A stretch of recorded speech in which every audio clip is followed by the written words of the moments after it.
আমার জানার বিষয়, ফ্যামিলিতে বা একা বাদ্যযন্ত্র ছাড়া গান গাওয়া যাবে কি? মানে সাথে ও বাদ্যযন্ত্র কি গানটা গাচ্ছেন এটাকে দেখতে হবে। যদি আপনি গুনগুন করে মনের আনন্দে গুনগুন করতেছেন তো হারাম বলতে পারতেছি না আমি, কিন্তু আপনি মনের আনন্দে কোনো শিরকি কথাবার্তা বলেন, আপনি যদি বলেন যে হ্যাঁ কি বলে ঘুম থেকে উঠে না কি বলে ফুল থেকে ফুটে বলে ইয়া রাসূলুল্লাহ, তাই না? কি বলে দেখো রাসূল বলে, মিথ্যা কথা বলছে না, মিথ্যা কথা বলে না। এরকম বহু আছে গানগুলির মধ্যে মিথ্যা কথা বেশি, শিরকও আছে, আপনি জানেন এরকম আউযুবিল্লাহ। আর কেউ কেউ কি বলতে শুনবেন যে হাতছানি দিয়ে আমায় ডাকো, আল্লাহ বুঝি হাতছানি দিবে তোমারে, আল্লাহ বুঝি হাতছানি দিবে। মিথ্যা কথা নেই, মানে অনেক গানের মধ্যে মিথ্যা কথা আছে দেখবেন, বিশেষ করে যেগুলি এই হুজুরওয়ালা টুপি মাথা দিয়ে দেয় গায়ে, এগুলির মধ্যে শিরকি কথাবার্তা অনেক আছে, দেখছেন নাম বুঝছেন তো?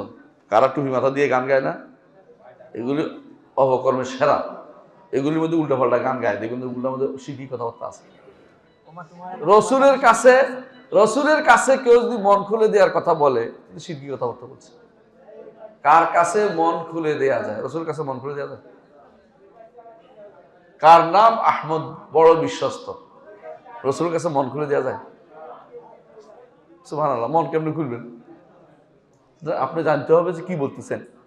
এই জন্য গুনগুন করলে কোনো গুনাহ হয় না, সোজা কথা এটা বলতেছি। মানুষের আনন্দ, মানুষ আসেই মনে মনে আসে একটা কিছু বলতে পারবেন, কিন্তু আপনি যেটা বলছেন শিরক হইতে পারবেন।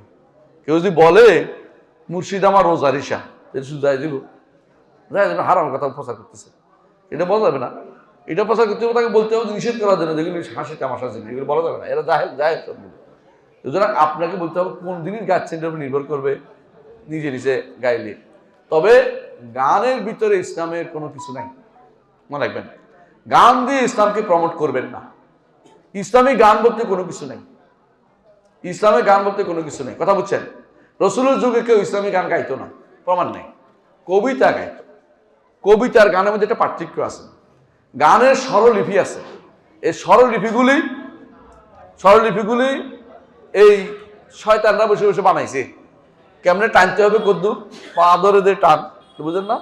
সারে গামার পারে টান, হ্যাঁ খাম্বাজ খা যতই বলে হাবু কি আর সারে, হাবু তো টানতে আছে পার ধরে, কিন্তু এগুলি তো শয়তান বানাইছে বসে বসে।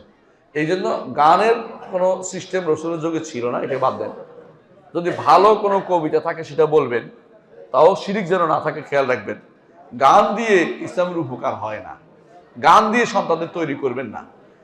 যে গানের ভিতরে একবার ঢুকেছে কোরআন ছেড়েছে। সবচেয়ে উত্তম হচ্ছে কোরআন শোনা, কোরআন নিয়ে থাকা। কোরআন যে ব্যক্তি ছেড়ে দিয়েছে উত্তম শোনা, এটা বাদ দিয়ে গান শোনার মধ্যে সে লিপ্ত হয়ে গেছে, খেয়াল করবেন জিনিসটা।